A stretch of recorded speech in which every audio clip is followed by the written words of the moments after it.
본 방송에서 제공하는 투자 정보는 투자 판단에 대한 조언입니다. 방송에서 제공하는 주식의 가치, 가격 상승 및 가격 하락에 대해서는 방송사에서 보장하지 않습니다.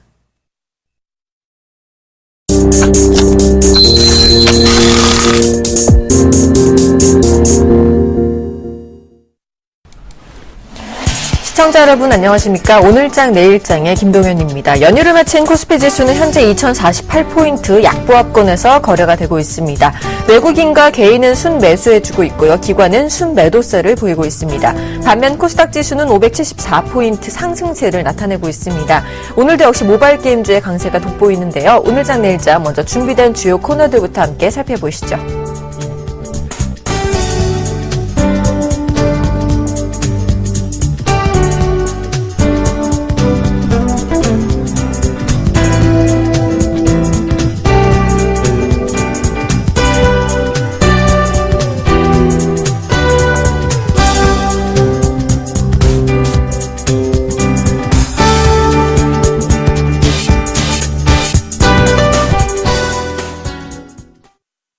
먼저 오늘 우리 시장 어떤 이슈가 영향을 미쳤을지 대신증권 투자컨설팅부 최재식 연구위원 연결해서 오늘장 이슈 점검과 마감 전략까지 세워보도록 하겠습니다. 안녕하십니까? 안녕하십니까? 네, 반갑습니다. 오늘 중국의 8월 소비자 생산자 물가 상승률이 발표가 됐습니다. 그 내용과 평가를 어떻게 하시는지 궁금한데요. 자세한 설명 부탁드리겠습니다. 네, 오늘은 회의적으로 이제 중국의 8월 물가 지표가 나왔는데요.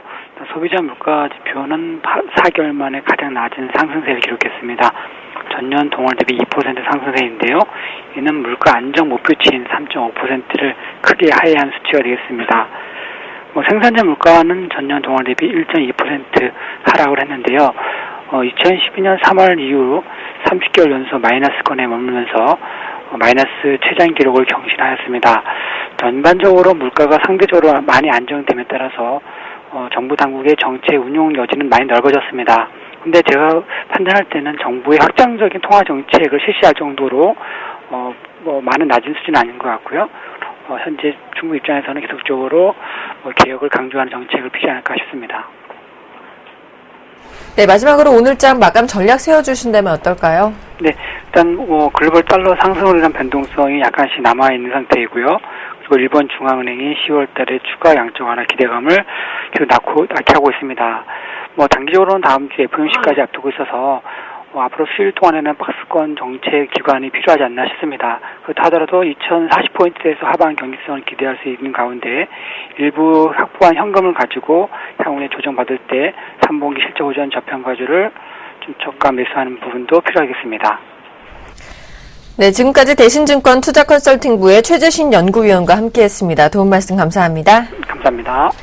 네, 바로 이어서 외환시장 흐름도 살펴보도록 하겠습니다. 자세한 소식을 KB 외환선물의 정경팔 팀장님과 연결해서 알아보겠습니다. 안녕하십니까? 네, 안녕하세요. 자, 오늘 달러 원환율이 1032원 50전으로 급등 출발하는 모습이었는데요. 이 시각 외환 동향 살펴봐 주시죠.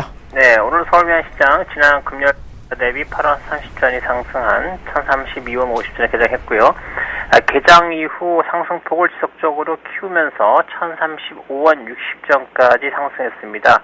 이 시간 현재는 1034원 80전에 거래가 되고 있습니다. 환율이 이처럼 급등세를 보인 것은 지난 추석 연휴 기간 동안 미 연준의 조기 금리 인상 가능성이 반영되면서 글로벌 달러가 전 통화 대비 강세를 보였기 때문입니다. 지난 금요일 저녁에 발표된 미국의 8월 고용지표에서 신규 고용이 14만 2천 명으로 최근 8개월로 가장 적은 증가폭을 보였고요.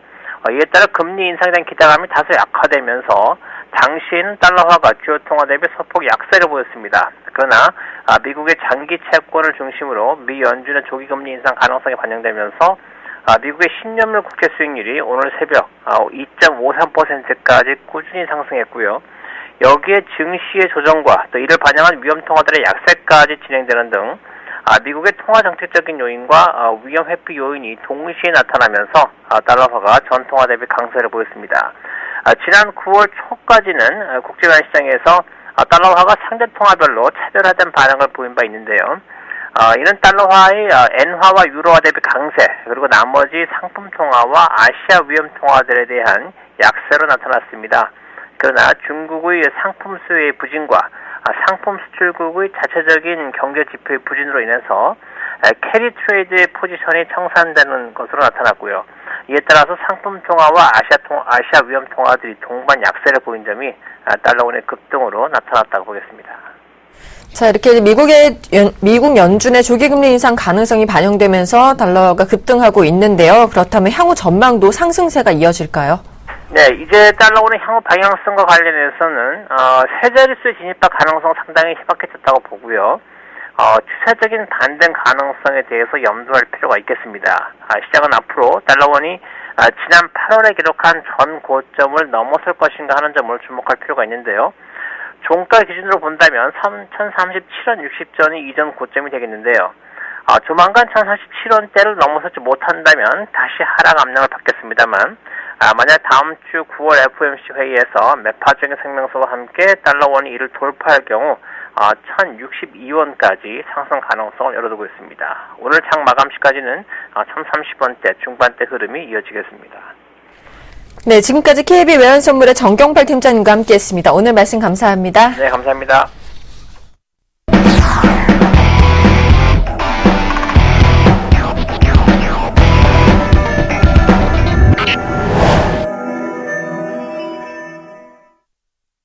김용준의 시장 돋보기 시간입니다. 샘플러스 김용준 멘토와 함께 자세한 얘기 나눠보겠습니다. 어서 오세요. 네, 안녕하세요.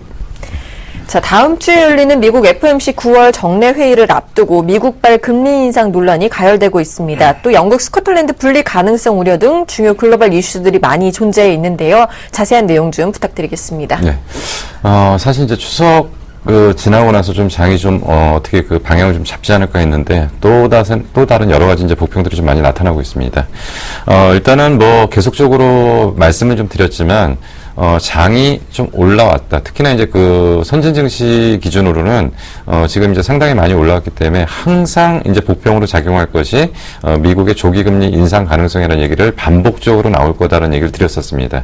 이것은 뭐 실질적으로 금리 인상이 되고 안 되고의 문제가 아니고 그 시장의 어떤 압박 요소로 여러 가지 어떤 부분들이 좀 작용할 것 같은데요. 결국 이제 항상 이제 이제부터는 이제 미국은 통화량을 늘리는 정책이 아니라 통화량 늘리는 거에 대한 규모 축소 단계라고 일단 볼 수가 있고요. 그리고 결국 이제 금리 인상이라는 것은 결국 통화량 자체를 회수한다는 얘기가 되겠죠. 어차피 지금 너무 많이 풀려 있습니다. 미국은. 미국이 이제 3차례 양적 완화를 통해서 2조 5천억 불 정도를 푼 상태에서 추가적인 알파 한 6천억 불 정도가 풀렸기 때문에 거의 3조 불 이상이 풀렸다고 일단 볼 수가 있습니다. 그렇기 때문에 언젠가는 이제 통화 회수 조치가 좀 있을 것 같은데 과연 그 시기가 언제냐? 뭐 일단 내년이라는 것은 뭐 누구나 다 알고 있는 부분이고요. 결국 내년 상반기에 나타날 거냐 하반기에 나타날 거냐. 그렇다고 한다면 주식시장은 선행하기 때문에 그렇다면 내년 3월 이전에 만약에 금리 인상 가능성이 확실하다라고 한다면 아마 지금부터 조정이 들어갈 가능성이 크죠. 이제 9월부터. 그래서 이번에 이제 가장 이제 긴장을 하고 있는 부분이 결국 이 부분입니다. 16, 17일 날 FOMC 회의에 대한 언급 가능성입니다. 결국은 이제 지금은 통화량을 늘리는 상태에서 이제 가장 중요한 기준들이, 그러니까 통화량 회수 조치를 취하는데 가장 중요한 기준들이 과연 통화량을 환수해도 미국 체력이 버텨낼 수 있느냐 여부가 이제 가장 중요한 거겠죠. 만약에 이것을 못 버텨낸다라고 한다면 굳이 지금 미국이 여기까지 만들어 놓은 상태에서 인위적으로 강제적으로 통화 인수를 할 이유는 없을 겁니다. 그래서 이제 계속적으로 이제 경제 지표가 너무 긍정적으로 나와도 안 된다라고 말씀드렸고요. 너무 부정적으로 나와도 안 된다라고 말씀드렸죠. 근데 이제 요번에 이제 문제가 됐던 부분이 결국은 이제 고용 지표 때문에 일단은 한 풀은 꺾였다라고 일단 볼 수가 있습니다. 근데 내용상으로 보니까 지금 미국 국채 수익률이 이미 2.5%를 내려오고 있기 때문에 결국은 조기 금리 인상 가능성에 대한 부분들은 일정 부분은 지금 채권 시장에서는 선행을 하고 있는 것이 아니냐 이렇게 보고 있는 거고요. 결국은 이제 서서히 이제는 시간이 지나면 지날수록 조기 금리 인상 가능성이 아니라 이제는 조기 금리 인상 가능 시기를 알려고 하는 부분들이 좀 나타날 가능성이 있기 때문에 이거는 시장을 계속적으로 압박할 수 있는 카드라고 일단 볼 수가 있습니다. 그러면 미국이 금리 인상을 하면 뭐 그렇게 대단한 거냐라고 볼 것 같은데요. 미국은 자금 시장의 블랙홀이라고 보시면 됩니다. 그렇기 때문에 만약에 미국의 금리가 0.5를 요동을 치게 되면 전 세계 금융시장의 자금이 흔들려서 결국 회귀하는 현상이 나타난다고 일단 볼 수가 있습니다. 똑같은 금리라고 그래도 미국의 국채 금리 2.5%하고 다른 나라의 금리 2.5%하고는 하늘과 땅 차이죠. 그렇기 때문에 여기서 1%만 움직인다고 해도 세계의 금융시장은 엄청난 요동을 칠 가능성이 있습니다. 그래서 지금 이제부터는 아마도 지속적으로 미국의 금리 인상 시기에 대한 부분들은 계속적으로 장이 올라갈 때마다 발목을 잡는 요소라고 일단 볼 수가 있습니다. 또 하나가 지금 나타나고 있는 게 시리아의 공습 가능성입니다. 지금 이제 오늘 장중에 잠깐 요동을 쳤던 것이 이제 오바마 쪽에서 시리아에 대한 공습 가능성에 대한 구체적인 메시지가 나온 거죠. 그러다 보니까 이제 이게 또 하나의 어떤 지정 확정 리스크로 지금 부각을 하고 있습니다. 거기다가 이제 영국 같은 경우는 이제 스코틀랜드 분리, 그러니까 전체 영국의 면적의 3분의 1 정도, 전체 지하 자원의 상당 부분, 그렇기 때문에 만약에 분리가 확정이 된다라고 한다면 영국에는 좀 상당한 충격이 좀 예상된다라고 일단 볼 수가 있을 것 같습니다. 그리고 이제 지금 이제 계속적으로 우리가 중국에 대한 부분들은 이제 기대를 많이 하고 있는데요. 그러면서 이제 계속적인 투자의 방향을 중국 내수주 쪽으로 모으는 투자 전략들이 좀 많이 제시가 되고 있는데, 정작 중국은 아직은 경기 부양을 할 의지가 전혀 없습니다. 니코치앙 얘기를 그대로 인용을 하면은 지금 시장에는 통화량이 충분하기 때문에 추가적으로 통화량을 늘려야 될 이유가 없다라고 얘기를 하는 거죠. 그래서 굉장히 신중한 통화 정책 유지를 하면서 지속적인 구조 조정을 하겠다라는 얘기죠. 중국 같은 경우는 지금 사실은 경제 성장을 하는 가운데서 항상 나타나는 후유증들, 지방 정부의 부실, 은행의 부실, 그러면서 우리가 잠깐 잊어버렸던 단어죠. 그림자 금융, 뭐 이런 여러 가지 내용들을 아직도 복합적으로 갖고 있습니다. 정부 주도의 중앙 주도의 어떤 경제 정책을 쓰는 나라에서 상당히 큰 의미 있는 업체들이 소위 말하는 우리나라 말로 표현을 하면 관리 종목이 된다거나 부도가 된다거나 이런 예가 있을 수가 없는데, 니코창 이후에 이것들을 용납을 하면서 지금 구조조정에 대한 가속도를 붙이고요. 구조조정 이후에 재차 성장을 하려고 하는 준비들을 하고 있기 때문에 니코창 쪽에서는 전체 임기 10년 동안에 서두르지 않고 충분히 체질 개선을 해서 중국을 2단계 상승시키려고 하는 준비들을 하고 있기 때문에 주변 국가들은 좀 답답합니다. 왜 그러냐면 빨리 부양책을 좀 사용을 해서 경기에 대한 어떤 변화를 좀 시켜줬으면 좋겠는데, 정작 중국은 그런 생각을 지금 전혀 갖고 있지 않고 계속적으로 나오는 정책은 뭐냐면 스몰 부양책 정도가 전부입니다. 그렇기 때문에 이러한 부분들이 복합적으로 작용되면서 전체적인 시장은 과히 좋지 않은 분위기로 지금 형성이 돼가고 있다고 일단 볼 수가 있습니다. 네. 이런 이유들로 인해서 거시경제 변수들도 좀 점검을 해봐야 될 것 같은데요. 환율만 해도 따져보면 달러는 강세를 보이고 있고 또 파운드화는 약세를 보이고 있고 엔화 역시 약세를 보이고 있는데요. 이 부분 자세히 설명 부탁드리겠습니다. 예, 사실은 이제 어느 때는 이제 이슈가 중요한 부분이 있고 어떤 때는 거시경제 변수가 중요한 게 있고요. 어떨 때는 정치경제 변수가 중요한 부분이 있습니다. 근데 지금 가장 중요한 게 어쨌든 간에 이러한 모든 내용들이 녹아서 환율로 녹아나는 거죠. 네. 결국은 이제 금리 인상 가능성, 그리고 영국의 어떤 정치적인 이슈들, 그리고 역시 일본의 자국의 어떤 경기를 부양하려고 하는 모든 것들. 결국 이제 달러는 결국은 이제 미국이 조기금리 인상이 되면 달러 강세가 나타나죠. 그러면 여기서 나타나는 후유증들이 상당히 큽니다.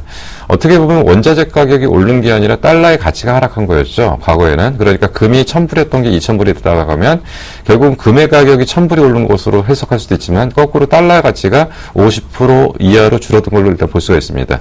그러면 이제는 만약에 이제 금리가 인상이 된다고 한다면 이제 굉장히 복잡해집니다. 뭐냐면 원자재 가격이 이제는 어떻게 나타날 거냐는 거죠. 원자재 가격이 하락할 거고요. 그럼에 따라서 경기 침체가 더 나타날 가능성도 있고요. 그래서 사실은 미국에서는 자국의 문제를 푸는 방법에서 자국에서 통화량을 방출을 시켰지만은 전 세계는 거기에서 잠깐 어떤 맛 취재 같은 거를 맡고서 잠깐 활락의 세계가 있었다면 이제 미국이 본격적으로 자금 회수가 된다고 한다면 상당한 어떤 후유증들을 좀 겪을 가능성이 있습니다. 그래서 이제 미국의 달러의 기본 방향은 앞으로는 달러 약세 국면이 아니라 달러 강세가 나타날 가능성이 좀 상당히 크다라고 일단 볼 수가 있고요. 뭐 상대적으로 파운드 약세는 정치적인 부분들이 좀 많이 있다라고 일단 볼 수가 있죠. 스코틀랜드 분리 가능성 때문에 다소 약세로 나타나고 있는데 이제 문제가 되는 되는 게 이제 엔화, 위에나 원화 이런 것들의 이제 방향성 설정입니다.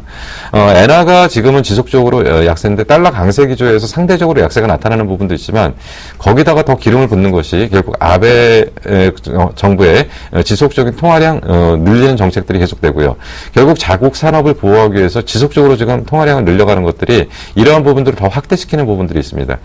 그래서 우리나라에서도 지금 현재 그 엔화 약세에 대한 부분들에 대해서 우리는 수출의 대부분을 맞붙잡고 있는 부분들, 자동차, 전자, 뭐 조선, 뭐 이런 부분들이 대부분 일본과 직접적으로 부딪히는 부분들이기 때문에 엔화 약세의 국면이 확대된다고 한다면 국내 수출주에 대해서는 좋을 것이 지금 하나도 없다라고 일단 볼 수가 있습니다. 그래서 보통 이제 엔화와 원화의 가치보다는 무역의 어떤 실질적인 어떤 그 무역 지수, 과연 이것이 현재 그 달러 약세의 어떤 그런 부분들보다 엔화와 원화의 그 복잡한 관계를 통해서 무역 지수의 어떤 개선들이 지금 어떻게 나타나고 있냐, 이런 부분들이 지금 상당히 중요한 부분들로 좀 작용을 하고 있는데, 지금 모든 지표들이 거의 상당히 최악으로 지금 가고 있다라고 일단 볼 수가 있습니다. 뭐 자동차 업체들 실적들, 그리고 일부 IT 업체들 실적들, 이런 부분들은 지금 결코 엔화하고의 어떤 관계성에서 상당히 지금 불리한 요건들이 추가적으로 좀 나타날 가능성이 있다라고 일단 볼 수가 있습니다. 네.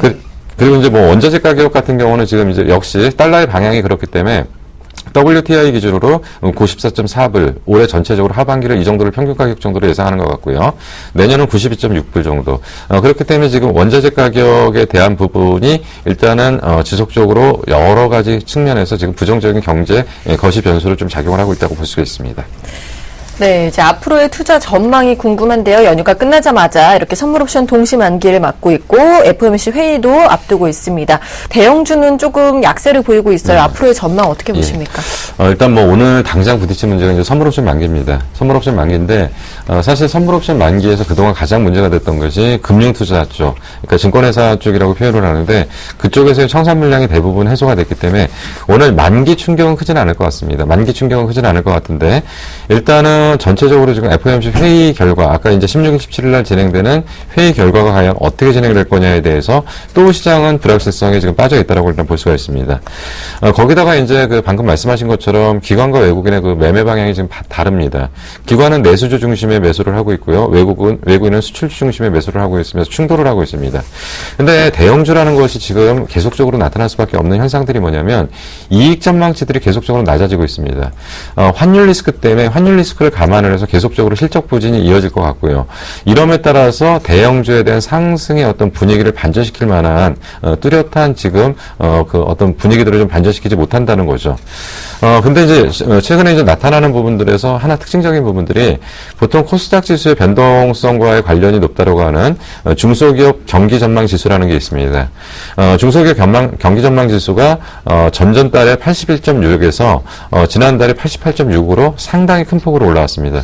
이에 따라서 중소기업에 대한 실적 전망치들은 상당히 긍정적으로 나옴에 따라서 이러한 종목을 위주로 하는 투자 전략들이 지금 나타나고 있다고 볼 수가 있습니다. 그래서 당분간은 대형주 위주의 투자 전략은 좀 어려울 것 같고요. 이러한 관점에서 중소형주 위주의 투자 전략은 계속적으로 나타날 수밖에 없다. 근데 오늘 뉴스에서 두 가지 특징적인 부분들이 좀 발견됐습니다. 하나는 태양광에 대한 중국의 본격적인 투자 준비. 그러니까 말씀드린 것처럼 상반기에 3기가 이상의 투자가 안 됐는데 아마 하반기에 10기가 정도가 본격적으로 투자가 될 것 같고요. 이것은 이제 유럽과 중국 그리고 미국과 중국의 그 어떤 그 무역 분쟁, 거기에 대한 관세를 통해서 국내 기업은 절대적인 반사 이익을 얻을 수 있는 계기가 될 거고요. 그래서 중국의 그 10기가 이상의 하반기 투자가 집행되는 거에 상당한 국내 기업들이 좀 수혜가 좀 예상될 거고요. 그리고 전기차가 월 단위 판매 기준으로 11,000대를 넘어섰습니다. 이제 상당히 큰 폭으로 증가한 건데요. 보통 이제 그 작년 같은 경우는 테슬라가 분기당 한 5,000대 정도. 그래서 나머지는 뭐 미미했고 그렇기 때문에 전체적으로 한 달에 전기차 판매되는 게 5,000대 전후됐다고 볼 수가 있는데 8월달 기준으로 급격하게 증가를 하고 있습니다. 여기서 이제 나타나는 게 닛산 쪽, 그리고 닛산 쪽이 이제 3,186대, 그리고 GM 쪽이 2,511대, BMW i가 몇백 대에서 1000대를 넘어섰습니다. 그리고 나머지 부분은 결국은 이제 테슬라가 판매를 하는 건데, 결국 여기서 이제 그 본격적으로 BMW i니 GM이니 닛산도 전기차에 대한 생산이 가동이 되고 있다. 이에 따라서 그 관련 업체들의 수혜가 분명히 예상되고요. 그리고 테슬라는 분명히 2020년도까지 50억 불을 투자를 통해서 기가팩토리, 그러니까 엄청난 규모의 그 공장을 들여서 연간 50만 대 생산 라인까지를 지금 준비를 하겠다라고 하고 있고요. 중국 역시도 폭스콘을 중심으로 전기차 생산 공장에 대한 본격적인 가동이 지금 들어가고 있습니다. 시장이 안 좋다고 하지만 분명히 우리가 뚫고 나갈 수 있는 방향이 있다는 얘기고요. 중소형주 위주의 투자 전략, 그리고 태양광, 그리고 전기차에 대한 부분들의 다시금 재평가가 좀 필요한 시점이 아닌가 생각이 듭니다. 네, 지금까지 샘플러스 김용준 멘토와 함께했습니다. 오늘도 도움 말씀 감사합니다. 감사합니다.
안녕하십니까, 김선희 멘토입니다. 네, 추석 잘 새고 오셨습니까? 자, 오늘 국내 시장 동시만기인데요. 현재 시각 그래도 코스피가 좀 살아나는 그런 모습이 좀 보입니다. 코스닥도 잘 버티고 있고요. 시장이 어찌됐든 간에 결국은 그래도 국내 증시는 오늘장 나쁘지 않다라고 말씀드릴 수 있어요. 근데 기관은 오늘 엄청나게 던지네요. 이 기관들의 움직임 자체가 언제까지 지속될지 여부가 굉장히 중요한 포인트인 것 같아요. 자, 그래서 중요한 것은 유럽계 자금들 더 이상 자국의 금리 인하 부분에 대해서 투자하기가 참 힘들어진 상황. 어찌됐든 간에 채권이나 다른 것보다는 주식이 낫다. 자, 국내나 일본 쪽에 자금이 들어가는데 일단 엔저 때문에 일본 쪽으로 자금이 갑니다. 자, 그래서 최근 들어서 외인들의 매수 흐름이 약간 주춤한 건 사실이지만, 자, 그래도 어찌됐든 매수는 들어오고 있다. 아직 그래도 버리지 않고 있다는 거 참고하시고요. 시장 대응하시는 게 낫지 않을까. 현재로서는 코스피 다시 플러스 움직임 보여주면서요. 2050포인트에 다시 한번 안착하는 모습 좋지 않나 라고 좀 말씀 좀 드려보겠습니다. 자, 이 시간대요. 종목 상담도 같이 해드리고 있습니다. 013-3366번에 0110번입니다. 아래 번호로요. 문자나 전화 주시면요. 빠르게 상담 도와드리도록 하겠습니다. 자, 수급 100점주 보고 시작하도록 하겠습니다. 자, 오늘 종목인데요. 롯데케미칼, 현대건설, BS금융지주, 효성, 삼성전기 가지고 나왔습니다. 자, 오늘 일단 롯데케미칼이 좀 상승세가 굉장히 좀 좋게 나타나고 있습니다. 현재 롯데케미칼이요. 네, 롯데케미칼이 이게 아닌데 왜 이렇게 나오죠? 롯데케미칼이 현재 2.4% 정도 상승을 하고 있고요. 16만 8,500원 정도 상황을 현재 조금 보여줍니다. 자, 롯데케미칼이 7월 바닥 포인트에서 나왔다가 다시 상승 흐름이 나오고 있어요. 제대로 가는 걸까? 참 궁금해진 시점인데, 자, 최근의 수급 포인트에서는 자, 오늘부터 볼게요. 자, 오늘 보니까요. 자, 외인들이 상당히 많은 물량, 금액 수량입니다. 수량 44,000주가량의 매수세를 보여주고 있고요. 기관들도 많진 않지만 매수를 현재 좀 보여주고 있습니다. 자, 최근의 수급 포인트에서도 기관이 계속적인 매도 흐름이었는데 오늘 좀 매수가 소량이 나와서 들어오는 모습 현재까지 잡히고 있고요. 외인들이 다시 매수를 꾸준하게 이어가는 모습이 현재 포착이 됩니다. 자, 그러면 내일 시장에서 또다시 상승을 주는 그림이 나온다면은 한번 얼마까지 갈 수 있을까요? 자, 17만 5천 원 정도까지의 단기적인 상승 포인트가 들어오네요. 매수를 할 수 있는 구간으로 판단은 되지만 조금 더 추세적인 부분의 상승 흐름을 지켜봐야 되지 않을까 말씀을 드려보겠습니다. 그래서 현재로서 급한 매수보다는 좀 더 추이를 지켜보자 좀 의견을 드려볼게요. 자, 그 다음 보겠습니다. 그 다음은요, 현대건설입니다. 자, 현대건설. 건설주 가운데서 그래도 최근 들어서 굉장히 양호한 모습을 잘 보여주고 있는 그런 이제 종목 가운데 하나인데요. 꾸준하게 상승 분위기를 잘 타고 있는 그런 종목입니다. 자, 건설주들 최근 들어서 흐름 어떻게 보십니까? 잘 아시겠지만 정부의 규제 자체가 굉장히 좋아졌습니다.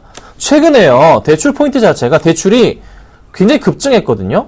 그로 인해서 은행주들이 실적이 좋아질 거니까 주가가 상승을 하고 있는 모습이 나타나는 거고, 그리고 또 하나 현대건설도 바닥을 깰 듯 말다가 다시 한번 상승을 하는 그런 포인트가 있다는 거죠.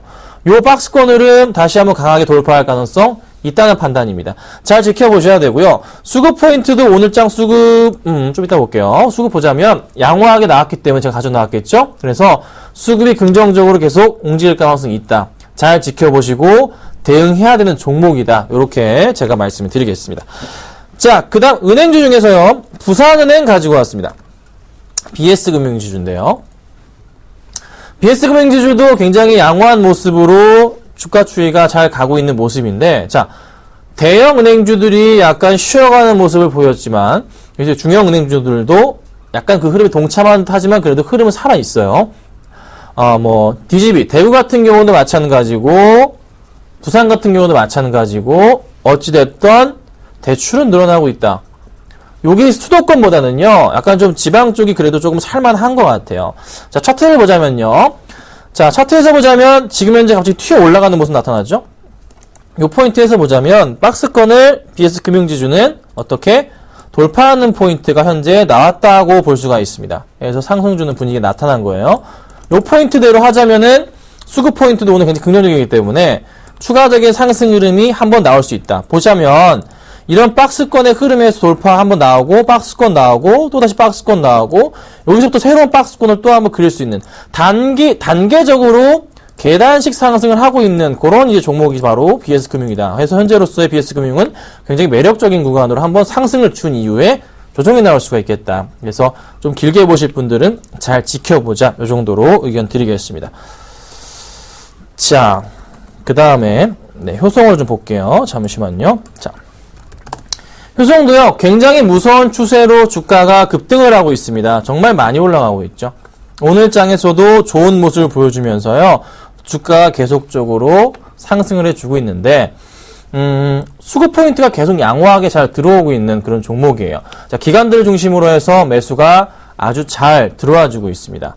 여기서 끝날까요? 계속적으로 상승이 나올 수 있지 않을까라는 판단인데, 자, 여러분들, 화학주 전반에 걸쳐서 오늘 시장 상승을 좀 가져옵니다.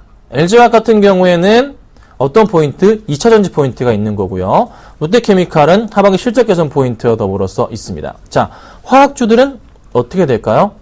하반기 실적 포인트가 굉장히 좋다라고 좀 말씀을 드려봅니다. 자, 효성 같은 경우에도 보자면 지금 전고점 포인트 자체 나오는 그림 바로 여기에요. 한 7만 7, 8천 원 정도가 전 고점 포인트였는데 강하게 뚫고 올라가는 모습이었고, 새로운 그림을 현재 그려가고 있는 그런 모습입니다. 자, 여기서의 상승 분위기가 좀 나올 수 있을까요? 나올 가능성이 높은 게 수급 포인트가 굉장히 긍정적이기 때문에 오늘 제가 그래서 가지고 나온 거겠죠? 자, 오늘장 안 뜹니다. 자, 오늘장 효성의 수급 포인트 보자면 말씀드릴게요. 꾸준한 기관과 더불어서 또다시 기관들과 외인들이 오늘 양매수가 들어오고 있는 게 바로 효성입니다. 그래서 계속적으로 상승 흐름 나올 것 같고요. 포인트를 짚어드리자면 매수하실 분들은 약간은 조금은 상승 분위기가 크지 않을 수 있으니까요. 급하게 매수할 필요는 없고, 보유하고 계신 분들은 특히 기관들의 매도가 나올 때는 반드시 비중을 줄여야 되는 종목입니다. 기관과 외인들의 동반 매도가 강하게 나올 때는요, 비중을 줄여야 되는데 지금으로서는 그런 흐름 자체가 안 보입니다. 그래서 상승 쪽으로의 분위기를 좀 더 볼 수 있겠다. 그래서 좀 긍정적으로 홀딩을 해보자 의견을 드릴 테니까 잘 들고 가시면 좋지 않겠나 이렇게 말씀드릴게요. 자, 그 다음 볼게요. 삼성전기입니다. 네, 삼성전기가 계속적으로 밀리다가 오늘 좀 반등을 줘요. 그래서 이게 좀 고민이 되는 시기예요. 사실 아직은 바닥을 확인했다라고 말씀드리긴 힘든 자리예요. 그냥 계속 외인들과 기관들의 매도가 나왔는데 오늘은 좀 매수가 잡힙니다. 자, 그런데 갤럭시 효과 지금 이런 분위기입니다. 애플 믿을만 하냐? 아이폰 6와 아이폰 6 플러스 혁신은 아니다는 거죠. 그냥 이거는 어찌 보면은 인치수만 크게 나온 애플 폰일 뿐입니다. 혁신은 없습니다. 제가 볼 땐 그래요. 근데 삼성은 그나마 혁신을 꺼내기 위해서 갤럭시 엣지를 들고 나왔습니다. 그렇죠? 공면형. 네. 보여줄 게 사실 그거였으니까. 애플은 거기에 동참하지 않았어요. 자, 애플은 화면만 크게. 그런데 어제 골드만삭스에서 애플의 목표가를 상향시킵니다. 그에 따라서 오늘 애플 관련주들이 상승을 했고 어제도 애플이 3% 이상 급등하면서 마감을 했습니다. 오늘 HKS 급등하고 있고요. LG디스플레이나 LG노텍 같은 급등하고 있는데 삼성 관련주들도 주가가 살아날 가능성이 높다. 자, 제가 보는 관점은 이겁니다. 두 회사의 싸움이지만 어찌됐든 간에 애플과 아이폰은 그러니까 아이폰과 죄송합니다. 갤럭시 그러니까 삼성과 애플은 둘 다 4분기 때 실적은 좋을 것이다. 왜요? 4분기 때 여러분 가장 잘 아는 산타랠리를 시작해야죠. 그 포인트가 조만간 오지 않을까. 그래서 현 시점부터 해서 낙폭이 과대한 삼성 관련주자 보셔야 되고 삼성전기가 최근에 수급 포인트 굉장히 안 좋았어요. 그렇죠? 이렇게 안 좋았던 모습이지만 이 그림 자체가 바뀔 가능성에 대해서 살펴봐야 되고요. 오늘장 수급 보자면 외인이 몇 주입니까? 10만 주, 기간이 12,000주 매수를 해주고 있습니다. 그렇죠? 좀 바닥에 대한 인식을 해주는 그림이기 때문에 일단 관심 종목에 넣어두시고 대응해보자 이렇게 말씀을 좀 드려볼게요. 자, 좀 지금부터 상담을 해드릴 건데요. 하나하나씩 해드릴게요. 먼저 번호를 한 번 더 띄워드릴게요. 상담을 하실 분들은요, 013-3366번에 0110번이죠. 아래 번호 나가고 있어요. 빨리 보내주셔야지만, 제가 상담을 계속적으로 해드릴 수 있습니다. 이미 굉장히 많이 와 있으니까요, 쭉쭉 해드릴게요. 먼저 대한해운부터 해서 동성제약, 넥스트리밍, 롯데케미칼, 바이오스페이스, 우성사를 등등등 제가 해드릴 테니까요. 잠깐만 기다리시면 될 것 같습니다. 아셨죠? 자, 첫 번째로요. 5857님, 대한해운인데요. 27,600원에 20% 매수하셨어요.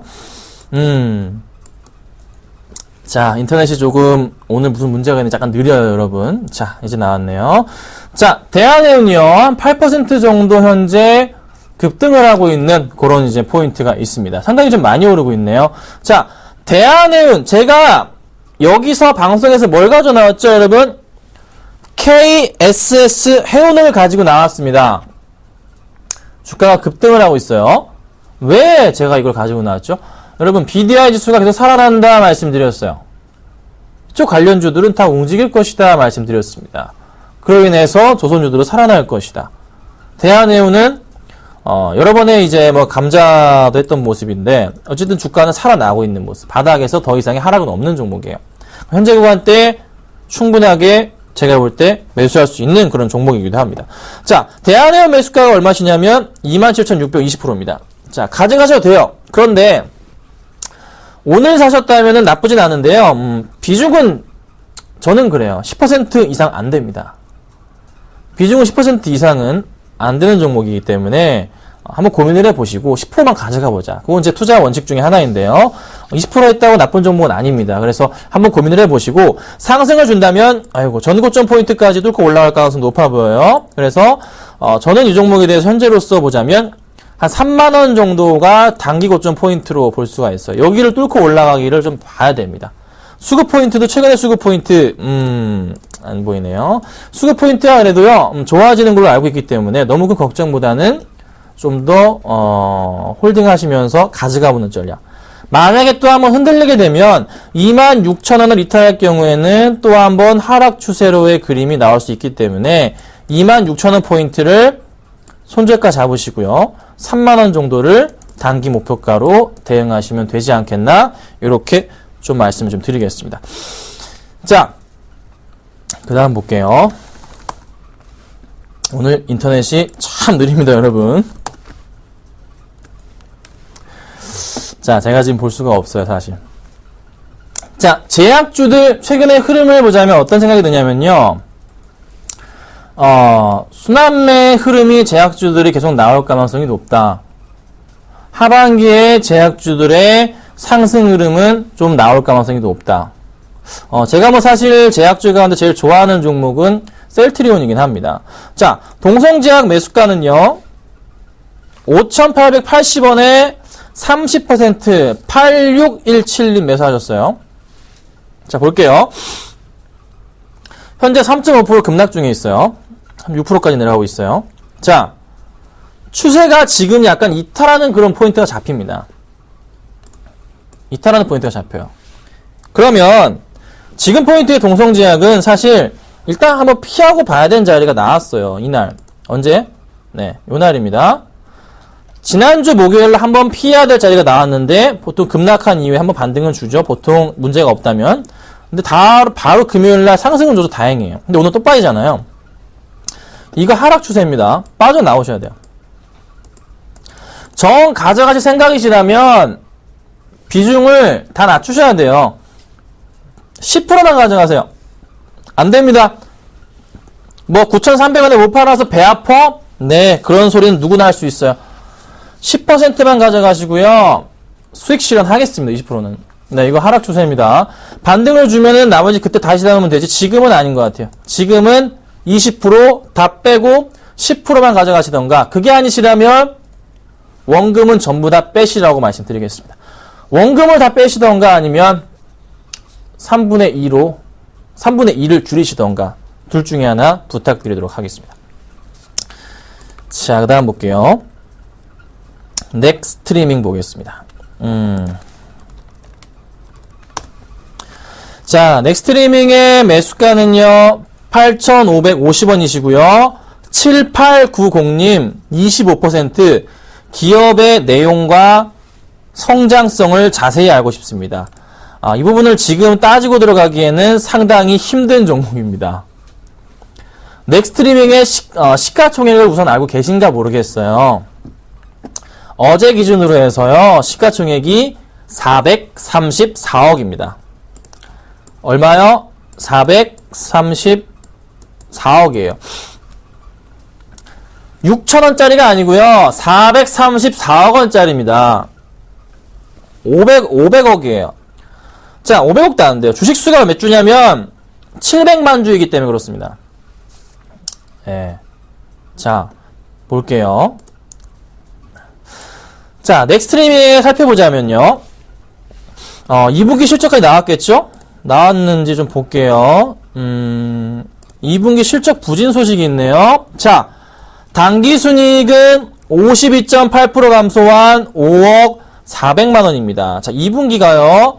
당기순이익이 5억이에요. 5억 400만원이죠. 기업 분석을 한번 다시 가서 보자면, 자, 여기 포인트에서요. 순이익인데요. 8억에 5억 더하면 13억이 현재까지의 실적입니다. 단순 계산해가지고요. 당기순이익 플러스 곱하기 200 때리면 얼마죠? 26억입니다. 자, 시가총액 나누기 당기순이익은 가장 간단한 PER 계산법입니다. 아까 제가 시가총액 얼마요? 430억입니다.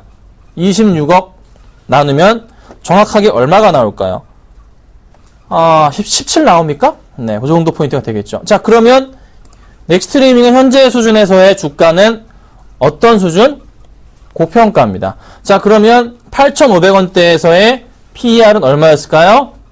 PER 23, 4배 되겠네요. 자, 굉장히 비싼 가격에 사셨습니다. 자, 이 회사가 어떤 회사입니까? IT, 소프트웨어, 좋아요. 그러면은 좀 더 줄 수 있겠죠. 그런데 이런 회사들 지금 현재 널리고 널렸는데 이런 고평가를 준다? 택도 없습니다. 어떻게 해야 됩니까? 주가가 그러니까 실적 안 좋으니까 와장창 깨져버렸죠.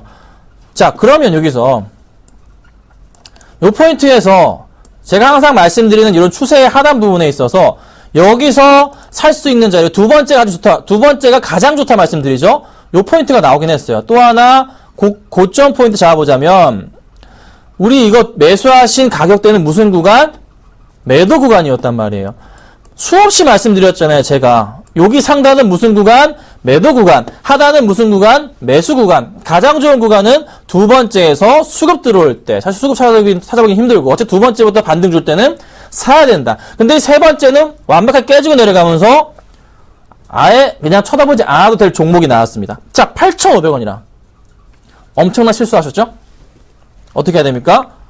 지금으로서 또 크게 밀리지 않으니까 고민은 됩니다. 하지만 분명한 것은 이 종목을 25%나 담았다는 것은 분명히 7890님의 실수입니다. 자, 그래서 15%는 전량 매도 처리하고 10%만 보유하도록 하겠습니다. 자, 기업의 성장성을 찾으려면은 회사라도 크고 실적이 잘 나와야지 2분기 때는 정말 꽝이었네요. 3분기에도 분명히 꽝일 겁니다. 그렇게 좋지는 않을 거예요. 업황 자체가 그러니까요. 그래서 좀 조심해야 되겠다. 비중 축소 의견 드리겠습니다. 자, 그 다음 볼게요. 자, 그 다음은요, 롯데케미칼이에요. 8342님께서요, 20만 6천원에 비중이 15% 정도 매수하고 계세요. 네. 자, 20만원 정도로 잡을게요. 자, 같이 볼게요. 뭐 언제 매수하시는지는 저는 모르겠어요. 하지만 요때쯤에 이제 매수가 라인이 잡혀 있어요. 자, 오늘 흐름이 굉장히 괜찮습니다. 네, 오늘 수급 특징주 중에도 한 종목이었습니다. 잘 지켜보고 있던 종목 중에 하나인데, 바닥 포인트부터 해서 상승을 다시 한번 주고 있어요. 거의 뭐 큰 바닥이라 보자면 여기 바닥 포인트가 잡히는 구간이에요. 상승을 준다라. 다시 한번 전고점 포인트까지는 상승이 나올 수 있는 그런 구간대가 나왔어요. 이렇게 상승을 줄 가능성이 높아 보여요. 자, 수급 포인트는 최근 들어서 굉장히 좋지 않았어요. 외인이 계속 사긴 하지만 개인이 더 많이 산다라. 이거 좋은 거 아니라 말씀드리잖아요. 개인들의 매수가 들어오면 안 된다. 개인은 매도가 나가야 된다라고 말씀드립니다. 기간의 매도가 지금 계속 나오고 있어요. 오늘장 수급 보자면 그래도 기간이 들어오긴 하는데 많지는 않아요. 자, 외인이 잡아주긴 합니다. 이게 더 들어와야 돼요. 얼마 동안, 한동안 더. 내일도 들어와야 되고요. 다음 주도 필요합니다. 자, 그런데 회사 성장성은 하반기 실적은 굉장히 좋을 겁니다. 3분기도 그렇고요. 4분기도 실적이 굉장히 좋을 거예요. 그러면 롯데케미칼은 거의 바닥 포인트죠. 참으셔야 됩니다. 버티십시오. 버티셔야 되고요. 20만원까지는 갑니다. 정말 차트 크게 보자면 20만원은 가격도 아니에요. 네. 가격도 아니라고요. 20만원 정도까지 올라갈 거예요. 그 이후에 다시 고민해 볼게요. 그래서 1차적으로는 제가 18만원 정도까지 문제 없다 보고요. 그 다음 라인이 한 20만원 정도가 올라가는데, 한 갈짓자는 보일 것 같아요. 시간이 좀 걸릴 거예요. 제발 부탁드리는데, 20만원까지 언제 갈까요? 떨어진 기간만큼 걸립니다. 자, 20만원 최고의 시간, 최저의 시간 언제? 3월달에 사셨죠? 만약에 샀다면 6개월 지났습니다. 6개월 걸립니다. 아시겠죠? 떨어진 만큼 올라가는 시간도 필요해요. 무조건 단기간에 올라갈 거라 기대하지 마세요. 최소한 내년 초까지 보셔야 됩니다. 그만큼 오래 걸릴 겁니다. 대신에 버티시고 가져가자 의견 드리겠습니다. 예, 볼게요.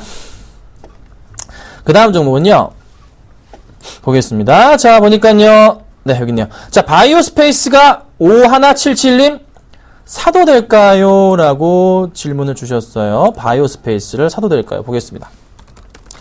요거를 한번 상담을 해드렸던 기억이 있는데, 가져가 보자라고 의견을 드렸던 기억이 있어요. 자, 바이오스페이스의 가장 좋은 매수 구간은 어디일까요? 수급 포인트 보자면 잘 들어옵니다. 정말 잘 들어와요. 기관도 잘 사주고 있는데 외인은 팔아요. 자, 솔직히 조금 마음에 안 들어요. 하지만 기간 내 매수는 있어요. 자, 오늘장 수급은 네, 기간은 사주는데 외인은 파네요. 사실 그렇게 완벽한 수급 포인트는 아닙니다. 자, 그런데 언제 사면 되냐? 그러면 이 친구 포인트 보자면, 큰 그림에서 보자면 그래도 21선, 61선 정도 깨는 구간에서 바닥 포인트가 잡힙니다. 여러 번 잡혀요. 제일 싸게 살 수 있는 구간은 얼마? 한 19,000원 포인트, 2만원 정도 오면은 참 좋겠다 말씀드리고, 그 다음에 사더라도 최소한 22,000원 포인트는 와야 됩니다. 대신에 왔다가 22,000원 왔다가 수급 포인트가 들어올 때 누가 들어오냐? 최근에 이제 기관들이 사줬는데 기관 매수와 더불어 외인 매수 잡히는 날이 있을 거예요. 네. 같이 잡히는 날이 있을 겁니다. 그 같이 잡히는 날 매수를 또 하시는데 분할 매수 하셔야 됩니다.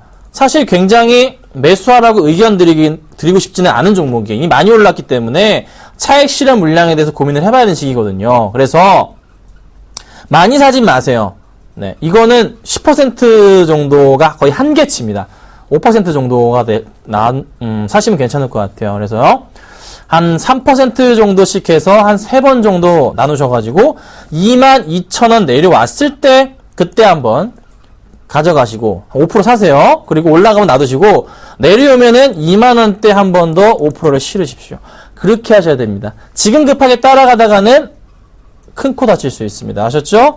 조심스러운 투자 부탁드리겠습니다. 자, 다음 볼게요.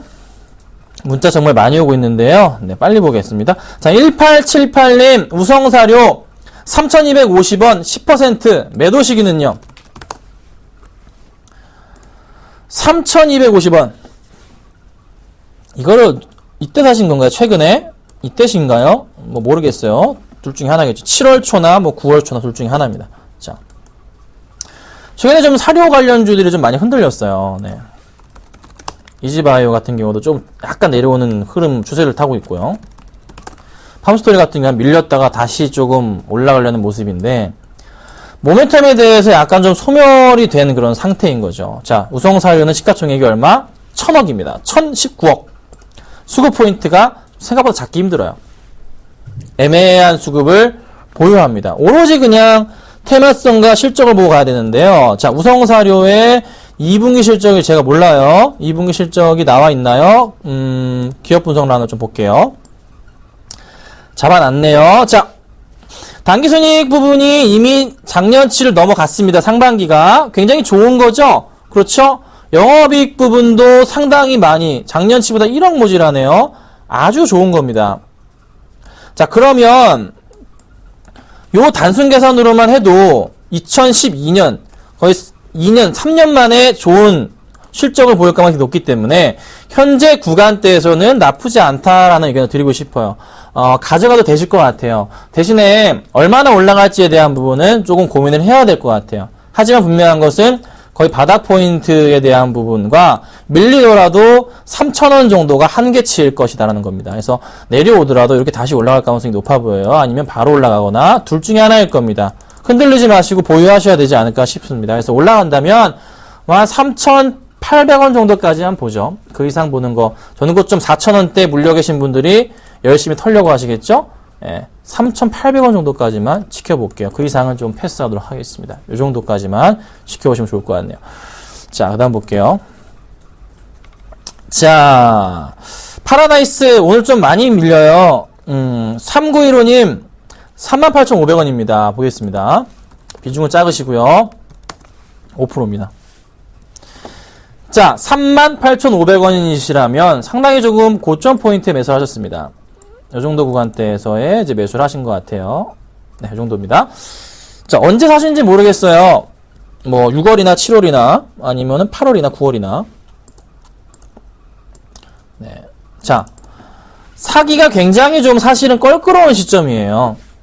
하지만 나쁘진 않았습니다. 아마 매수하셨던 구간 자체가요, 수급이 좋게 들어왔을 때니까 매수를 하지 않으셨을까 생각이 들어요. 그런데 최근에 수급 고임은 굉장히 심했거든요. 매도를 해야 되는 사실 시기였어요. 이게 지금 왜 이런 움직임들이 보이냐면 한번 이슈는 탔잖아요. 네, 중국 국경절 이슈나 했던 요우커 이슈는 탔어요. 같이 타면서 움직였던 종목들이 호텔신라 같은 경우나 화장품 관련주들이 같이 시세를 타고 올라갔단 말이에요.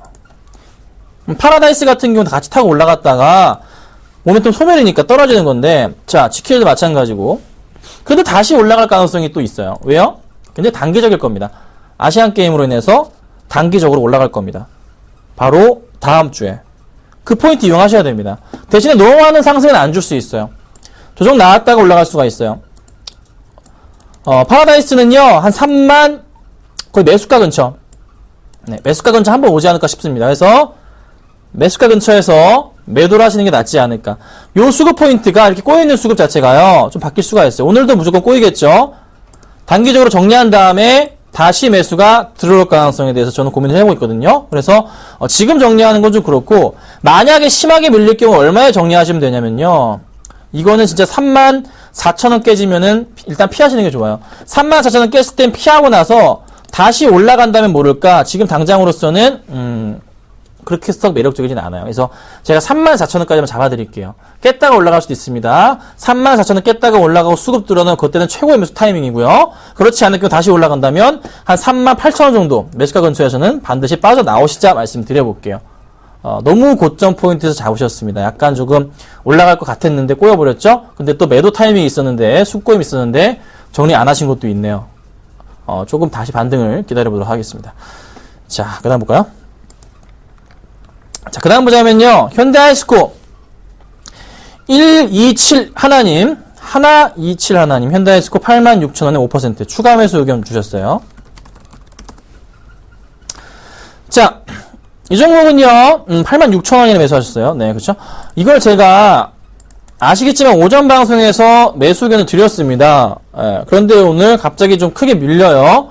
쫙 밀렸다가 오늘 다시 조금 올라가고 있는 모습인데, 사실 제가 아직은 이거를 손절 의견을 안 드렸어요. 네, 안 드렸는데요. 내일 상황 보고 안 되겠다 싶으면 제가 손절을 치겠죠. 지금 현재 거의 구간대, 현재 수익률 자체가 제가 매수한 구간에서 마이너스가 나고 있는 상태입니다. 오전 방송에서요. 자, 바닥 포인트에서 올라간다. 네, 계속 올라가고 있는 중이에요. 이게 왜 떨어지죠? 자동차 판매량과 밀접 관계가 있을까요? 전반적으로 현대 그룹주들이 꼬이니까 같이 좀 꼬이고 있단 말이에요. 현대차 꼬이듯이 같이 꼬이고 있는 그림이 나타나는 거거든요. 근데 거의 바닥을 좀 확인했다라는 생각이 들어요. 네. 엔저가 계속적으로 107엔, 108엔까지, 110엔까지 갈 가능성이 열려있긴 하지만, 그래도 심리적인 한계치가 다가오고 있거든요. 그래서 현대아이스코는 쉽게 꺾이는 종목도 아니고, 이런 하락 나왔다가도 다시 올라가는 그런 종목입니다. 그래서 잠깐만 좀 기다려보자. 네. 수급 포인트가 오늘 사실 좀 꼬이긴 해요. 하지만 최근에 수급 기관들이 매수가 들어와주고 있고, 오늘 기관들의 매도 포지션은 사실 그렇게 많지는 않거든요. 다시 매수가 들어올 가능성에 대해서 한번 고민을 해봐야 되지 않을까 싶습니다. 그래서 추가 매수는 못 드립니다. 반등이 나올 때 해야 됩니다. 항상 수급이 다시 들어올 때 추가 매수 하셔야지 구간이 가장 그래도 안전한 구간이니까 지금 당장 말고요. 다시 반등 주면서 수급 들어올 때 그때를 이용하셔가지고 추가 매수 해보자. 어떤 수급? 기간 좋고 외인 좋고 양매수 포인트 말씀드려보겠습니다. 자, 다음 볼게요. 네, 시간이 안 되니까 여기까지만 좀 할게요. 자, 죄송합니다. 굉장히 많은 문자 보내주셨는데요. 어버브 한스바이오메드 신원 웹젠 썬데트즈 손오공 죄송합니다. 좀 이따가 내일 빨리 주세요. 그때 제가 해드리도록 하겠습니다. 아셨죠? 자, 종목 AS 하고 제가 또 오늘 말씀을 좀 드릴게요. 저렇습니다. 네, 보시면 아시겠지만 이래요. KSS 해운, 삼성물산, 동서현대제철인데요. 좀 더 지켜보고 보유를 하도록 할게요. 큰 흔들림은 없고요. 종목 움직임이 나쁘지 않습니다. 오전 방송에 하이스코 드렸고 오후에는 현대제철을 드렸는데 제철은 또 괜찮네요. 네, 같이 움직여줘야지 고민이 됩니다. 자, 아시겠지만 이 시간까지 제가 말씀을 안 드리면 종목이 없는 겁니다. 네, 내일 정도에 제가 상황 보고서 하나하나 말씀을 좀 드려보도록 하고요.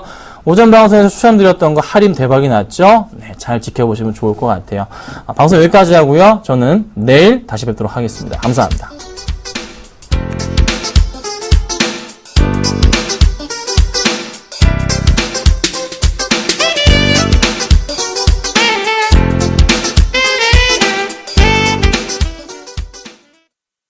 장 마감까지 7분여 정도 앞두고 있습니다. 현재 코스피 지수는 2045포인트에서 마감이 예상되고 있고요. 코스닥 지수는 573포인트에서 마감이 예상되고 있습니다. 오늘장 내일장 오늘 준비한 소식은 여기까지입니다. 시청해주신 여러분 감사합니다.